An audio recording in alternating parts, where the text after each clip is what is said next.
ओम अज्ञानतिमिरान्धस्य ज्ञानञ्जनशलाकया चक्षुरुन्मिलितं येन तस्मै श्रीगुरुवे नमः। श्रीचैतन्यमनोभीष्टं स्थापितं येन भूतले स्वयं रूपः कदा मह्यं ददाति स्वपदान्तिकं। वन्देऽहं श्रीगुरौ श्रीयुतापदकमलं श्रीगुरुन् वैष्णवांश्च श्रीरूपं साग्रजातं सहगण रघुनाथान्वितं तं सजीवं साद्वैतं सावधूतं परिजन सहितं कृष्ण चैतन्य देवं श्रीराधा कृष्ण पादान् सहगण ललिता श्री विशाखान्वितांश्च।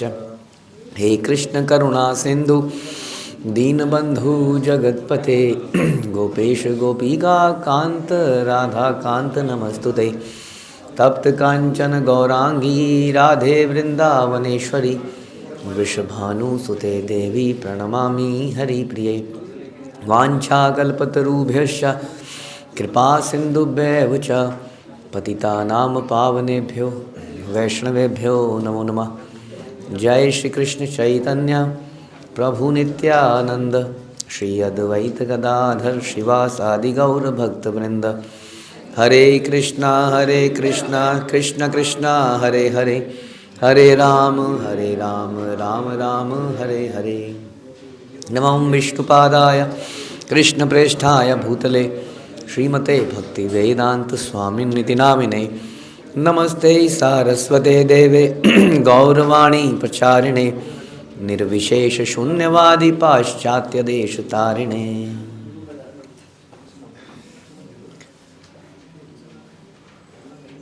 हरे कृष्णा। भगवद गीता अध्याय 3 श्लोक संख्या 31।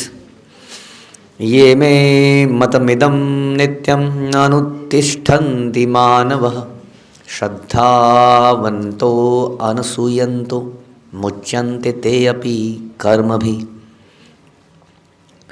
जो व्यक्ति मेरे आदेशों के अनुसार अपना कर्तव्य करते रहते हैं और ईर्ष्या रहित होकर इस उपदेश का श्रद्धापूर्वक पालन करते हैं, वे सकाम कर्मों के बंधन से मुक्त हो जाते हैं। तो पीछे भगवान ने बहुत सारे निर्देश दिए कार्य करने के ऊपर, कार्य कैसे करना है, किसकी अनासक्त होकर भगवान के लिए कर्तव्य समझकर वृत्तिपूर्वक कार्य करना चाहिए और अपने कार्यों को भगवान में समर्पित कर देना चाहिए, भगवान के लिए ही करना चाहिए। उसमें स्वामित्व और लाभ की इच्छा नहीं होना चाहिए और ये सब करने में आलस्य भी नहीं होना चाहिए। तो भगवान ने बहुत सारी चीज़ें बताई करना क्या है। अब बता रहे हैं कि जो व्यक्ति मेरे आदेशों के अनुसार करेगा, इस काम को करेगा, क्यों करेगा? क्योंकि मैंने बोला है, मतलब भगवान ने बोला है, ये सोच के करेगा। उसमें अपना ज़्यादा दिमाग नहीं लगाएगा कि दिस इज राइट, क्योंकि भगवान ही जानते हैं कि सही क्या है और मेरी बुद्धि क्या है, लिमिटेड है, नॉलेज लिमिटेड है, एक्सपीरियंस लिमिटेड है। भगवान को पता है क्या करना है क्योंकि वो सब कुछ जानने वाले हैं। ये बड़ी विशेषता है कि भगवान, जैसे कि एक डॉक्टर है, कौन से डॉक्टर के पास जाना चाहिए हमें? जो जानता हो, डिग्री हो, जिससे हम सही हो जाएं, जैसी बीमारी हो। ये सब है, 4 डॉक्टर हैं, उनमें सब क्वालिफिकेशन है, डिग्री है, एक्सपर्ट है अपने एरिया में। तो उनमें से आप किसके पास जाओगे? सब बराबर एक्सपर्ट हैं, जिसके पास ज़्यादा पेशेंट हो, सबके पास बराबर पेशेंट है।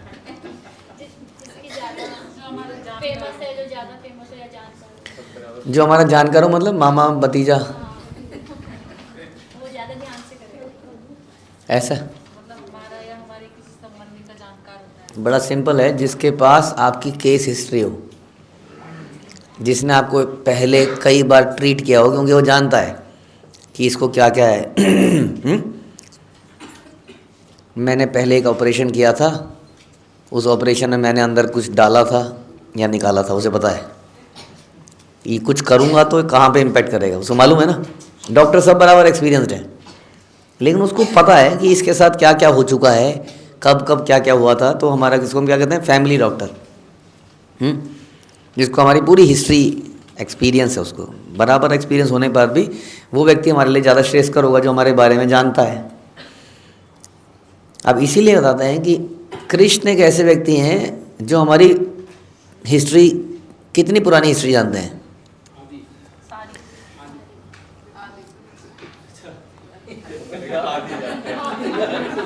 आदि एक्सेट्रा, जब से हम हैं सारी की सारी हिस्ट्री जानते हैं। एक चीज और जानते हैं, आगे इसके साथ क्या क्या होने वाला है वो भी जानते हैं। इसलिए उनसे बढ़िया एडवाइजर कोई हो ही नहीं सकता। बाकी कोई उनसे बड़ा सोचेगा, वो पहले जानते हैं इसका केस हिस्ट्री क्या है क्या नहीं है, क्या सब कुछ पता है उन्हें। तो इसलिए भगवान कह रहे हैं जो मेरे आदेशों के अनुसार कर्तव्य करते हैं। इसलिए हमें करना क्या है? बिलीविंग इन दैट कि कृष्ण हमारी सारी हिस्ट्री जानते हैं, अब वो हमें कुछ आदेश दे रहे हैं भगवद गीता के आधार पर, और हमें उसको करना है अपना कर्तव्य समझकर और ईर्ष्या रहित होकर इस उपदेश का श्रद्धापूर्वक पालन करता है। इतने बड़ी आदेश में भगवान ने एक वर्ड जोड़ दिया, ईर्ष्या मत करो। इसका मतलब भगवान समझ रहे हैं कि बहुत बड़ी भारी समस्या है। कौन सी समस्या भारी है? आगे वाले बताएंगे कौन सी समस्या भारी है? कौन सी समस्या भारी है? ये वाली नहीं, कौन सी समस्या भारी है? ईर्ष्या क्या होता है? हैं? नफरत। नफरत से पहले जेलसी, जलन। जलन मतलब थोड़ा बताइए। जलन तो कई तरीके से, आपको तो जलन हमेशा रहती है आप लोगों को, पेट में जलन। कौन कैसी जलन? मेरे पास नहीं है और इसके पास है। जैसे क्या? जैसे शादी में बढ़िया साड़ी उसके पास है, मेरे पास नहीं है। इतना लेक्चर दिया था मैंने तो कुछ किया नहीं, ये करके आ गई, देखो इसको कौन बोलेगा? हाँ, मैंने तो सुना था लेक्चर, मैंने करा नहीं है, देखा और सारे सबने, अरे सबने किया।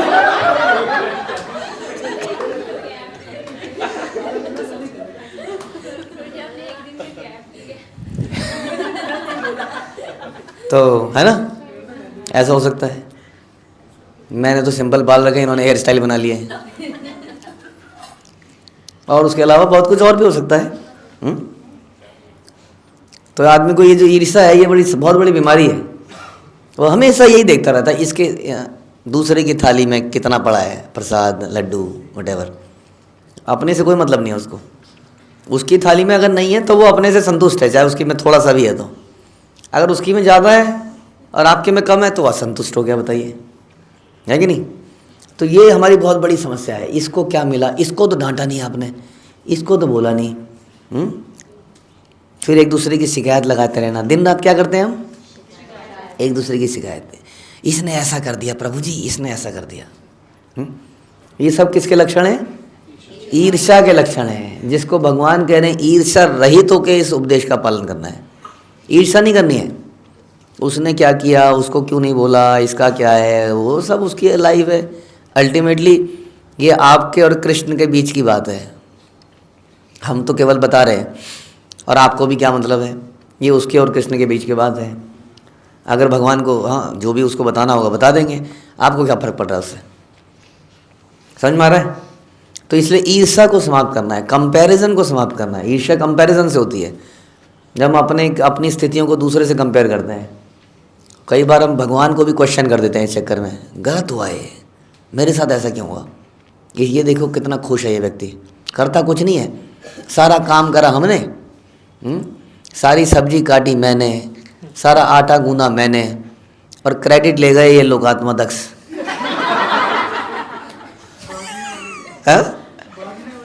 और बांटने वाले में सारी मेहनत, बाल्टियाँ उठाई हमने, ये आ जाते थे थोड़ी देर में, ऐसे कर दो बस। जैसे प्रभु जी आते थे तो ये कुछ कुछ हिलने लग जाते थे, वहाँ घूमने लग जाते थे। तो इस प्रकार तो करा मैंने और क्रेडिट ले गया कोई और। समझ में आ रहा है? ये क्या है? ये भी ईर्ष्या है। क्योंकि आपने किसके लिए किया था? आपने भगवान के लिए किया था, तो भगवान ने तो देख लिया, तो आपको प्रसन्न रहना चाहिए। नहीं, लेकिन फिर भी कंपैरिजन, इसके साथ ऐसा क्यों हुआ, इसको क्यों मैं पूछा गया, इसको क्यों मैं, तो इसलिए भगवान बोल रहे हैं इतना इंपॉर्टेंट होगा। तो कहाँ पर प्रभुपाद बता रहे हैं कि व्यक्ति को भगवान से ईर्ष्या नहीं करनी चाहिए, यानी कि व्यक्ति भगवान से भी ईर्ष्या करता है फिर। अच्छा, हमारे लिए तो इतने सारे उपदेश, और अपने लिए क्या कहते हैं वो, हम करें तो कैरेक्टर ढीला और आप करें तो रास लीला। वाह, ये क्या है? ये भगवान से भी ईर्ष्या है। इसलिए व्यक्ति कई बार उसको बोलते हैं कि वैराग्य लाओ, वैराग्य लाए, क्या वैराग्य लाओ, वैराग्य लाओ। भगवान को देखा था आपने द्वारका में 16,108 महल बनाए थे, बताइए कोई करता है क्या ऐसे? अरे एक महल में रानियों को रख ले, क्या दिक्कत हो गई? सबके लिए एक एक महल, और हम ना करें, हम कहें नहीं नहीं अत्याहार प्रयासस्य, बताइए। तो ये क्या है? ये भगवान से ईर्ष्या है। तो इसलिए भगवान के आदेशों को पालन कैसे करना है? श्रद्धा से करना है, बहुत श्रद्धा है, ये मेरे लिए हितकारी है। सुहृदम सर्वदेही नाम, he is the most well wishing friend, हमारे सबसे शुभ चिंतक क्यों है? क्या कारण बताया था? हमारी हिस्ट्री जानते हैं, हमारा फ्यूचर भी जानते हैं, he is our best friend, actually में बता सकते हैं हमारे लिए क्या उचित है। इसलिए बहुत श्रद्धा होनी चाहिए, हम बता रहे हैं मेरी बातों में, क्योंकि गीता में भगवान ने बहुत सारे उपदेश दिए हैं, लोग पढ़ते हैं, दुनिया भर के लोग गीता पढ़ते हैं, लेकिन उनके वचनों में श्रद्धा नहीं है उतनी, उसमें से मतलब की बात निकाल लेते हैं अपने अपने मतलब के। केवल ये वाला पार्ट बहुत अच्छा है, ये वाला श्लोक बहुत अच्छा है, किसी ने कहा कर्मण्यवाधिकारस्ते, बताइए जी गीता का सार क्या है? कोई कहता है जी ये सार है, कोई कहता है जी ये सार है। तो इस प्रकार से ये क्या है? आदेशों को सुना, लेकिन सेलेक्टिवली अपने हिसाब की चीज़ों को सेलेक्ट कर लिया। श्रद्धा नहीं है कि जो भी बोला गया वो उचित है, सही है, आज की डेट में भी रेलिवेंट है, ये मेरे लिए हितकारी है, मैं इसको ज़रूर करूँगा, चाहे मुझे कितने भी इसमें प्रॉब्लम क्यों ना आए। ये तो श्रद्धा तो नहीं है, लेकिन साथ में एनवी ज़रूर आ गई है। इसलिए श्रद्धा के साथ और ईर्ष्या को त्याग कर अगर कोई व्यक्ति भगवान के आदेशों का पालन करेगा तो क्या होगा? सकाम कर्मों के बंधन से मुक्त हो जाएगा। इसका मतलब संसार में जो हम कर्म करते हैं अपने लिए किए गए, बड़ी सिंपल डेफिनेशन, सकाम कर्म अपने लिए किए गए कर्म। बताइए, सारी दुनिया अपने लिए कर्म करती है, तो वो जो अपने लिए कर्म करते हैं वो क्या करते हैं? बंधन क्रिएट करते हैं। समझ में आ रहा है? बांध देते हैं हमें। अच्छा लगता है आपको बंधना किसी को अच्छा नहीं लगता। जानवर को ही बंधना, मजबूरी में बनता है जानवर। हमें बांध दिया जाए रस्सी से कहीं खूंटे में, कितना बुरा लगता है, हम नहीं बंध पाएंगे हम लोग। लेकिन ऐसे कर्म बंधन क्रिएट करते हैं। कौन से कर्म बंधन क्रिएट करते हैं बताइए? जो हम अपने लिए करते हैं। आप बताइए पूरे दिन में हम अपने लिए कितना काम करते हैं? तो यानी कि हम टोटली पूरे दिन में अपने आप को बांधने की तैयारी कर रहे हैं, बंधवाने की तैयारी कर रहे हैं। जल्दी ही हम बंध जाएंगे कर्मों के फल से, नहीं तो आगे जानवर योनि में वैसे ही बन जाएंगे जब गिरेंगे तो। तो इसलिए सकाम कर्मों के बंधन से यदि बचना है तो क्या करना पड़ेगा? ईर्ष्या को त्यागना पड़ेगा, श्रद्धा के साथ भगवान के आदेशों को मानना पड़ेगा, उनको पालन करना पड़ेगा। क्या समझ के? यही मेरे लिए उचित है, ये मेरा कर्तव्य है, यही मेरा धर्म है। वास्तविक धर्म क्या है? कृष्ण के आदेशों का पालन करना ही वास्तविक धर्म है। सच पूछा जाए तो भगवान इसलिए कहते हैं धर्म तु साक्षात भगवत प्रणीता। जो भगवान बोलते हैं, जो बनाते हैं, वो धर्म बन जाता है। इसलिए उनके आदेशों का पालन करना ही वास्तविक धर्म है। यहाँ पर बात बता रहे हैं कि मनुष्य को क्या है? पराजय तथा निराशा का विचार किए बिना निष्ठापूर्वक काम करना चाहिए कि ये काम अगर भगवान के कहने पे मैं करूँगा तो मुझे सक्सेस मिलेगी या फेल्योर मिलेगा, बताइए। हाँ, बड़ा समस्या है ये, बड़ी रिस्क वाला मैटर हो जाता है। भगवान के लिए आपने फॉर एग्जांपल आप सबकी मेहनत से हमने गौरांग गुरुकुल को चलाया आज से 5-6 साल पहले, विद वेरी वेग आइडिया कि ये सक्सेस होगा या नहीं होगा, और अभी भी ऐसे ही है ना। इसकी फाइनेंशियल कंडीशन हमेशा से ही समस्या में थी और हमेशा से रहेगी, हमें लगता है। उसके बावजूद इसमें करोड्स इन्वेस्टमेंट कर दी गई विदाउट थिंकिंग कि ये पैसा कभी वापस आएगा या नहीं आएगा, और डालते रहना पड़ेगा। रिस्क है कि नहीं है? तो क्यों कर रहे हैं हम इसको? क्योंकि भगवान ने ऐसा बताया और प्रभुपाद ने अपने हर जगह इसको बोला।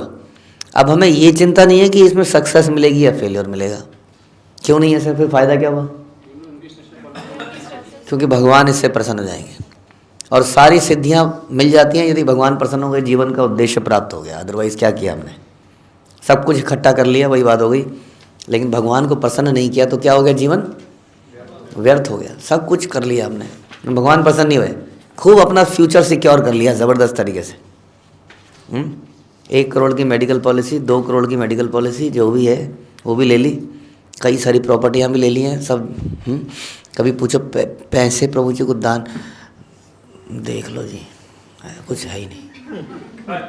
अब खाली कहाँ हो तो सब तो इधर उधर। कई लोग ऐसे बोलते हैं बहुत खर्चा हो रहा है प्रभु जी। एक बार ऐसा हुआ था मेरे साथ बहुत साल पहले, बहुत खर्चा हो रहा है मुझे, कुछ नहीं बच रहा। जब समझा तो उसमें से 70% तो इन्वेस्टमेंट ही कर रहा था आदमी, तो बचेगा कहाँ से? जब इन्वेस्टमेंट ही कर दोगे तो इस प्रकार से ऐसे जीवन का कोई लाभ नहीं हुआ यदि भगवान प्रसन्न नहीं हुए, क्योंकि एक झटके में आदमी समाप्त। ये तो हम रोज़ देखते हैं अपने आसपास, अचानक से ही नहीं देखते आप लोग? तो इसलिए सोचना चाहिए कि पराजय और निराशा का विचार मत नहीं किए बिना, केवल इसलिए क्योंकि भगवान ने बोला है, कर्तव्य समझ के भगवान की प्रसन्नता के लिए ईर्ष्या रहित होकर। ईर्ष्या क्यों हो जाएगी? ये भी कर रहा है और मैं भी कर रहा हूँ, अब कंपटीशन हो जाएगा, ये भगवान को कौन ज़्यादा प्रसन्न करे। वहाँ से ईर्ष्या पैदा हो जाएगी। इसमें कोई प्रॉब्लम है? भगवान आपके पास भी आ जाएंगे, हमारे पास भी आ जाएंगे, आपका भी खा लेंगे, हमारा भी खा लेंगे, आपके साथ भी ना चलेंगे, हमारे साथ भी ना चलेंगे। पॉसिबल है कि नहीं है? तो काहे की ईर्ष्या, काहे का कंपैरिजन, काहे का कंपटीशन? आप भी करिए और हम भी करेंगे। हर व्यक्ति कर सकता है चाहे तो, इसमें कोई कंपटीशन ही नहीं है। लेकिन फिर भी मैं कर लूँ लेकिन ये ना कर पाए संभव। जब भगवान बोले मेरा सबसे अच्छा प्रिय भक्त कौन है, तो मैं ही वहाँ पर सामने हूँ और कोई आए ना। अब भगवान यहाँ बोलेंगे, दूसरे प्लेनेट की आवाज़ आपको आएगी? ऐसे कितने प्लेनेट हैं? असंख्य प्लेनेट हैं। तो असंख्य प्लेनेट में कितने लोग नंबर 1 बन सकते हैं? असंख्य लोग नंबर 1 बन सकते हैं। तो क्या प्रॉब्लम है आप? ध्रुव महाराज ध्रुव प्लेनेट में अपना नंबर 1 है, आप भी किसी प्लेनेट में बन जाएंगे। भगवान हर किसी के साथ संबंध बना सकते हैं। तो इसलिए इस प्रकार से काम संसार में करना है। तो भगवान बता रहे हैं, अतः वह विशुद्ध कृष्ण भावनामृत को प्राप्त होता है जो इस प्रकार पराजय तथा निराशा का विचार किए बिना कार्य करता है। हरे कृष्ण। श्री प्रभुपाद की जय, भगवद गीता की जय।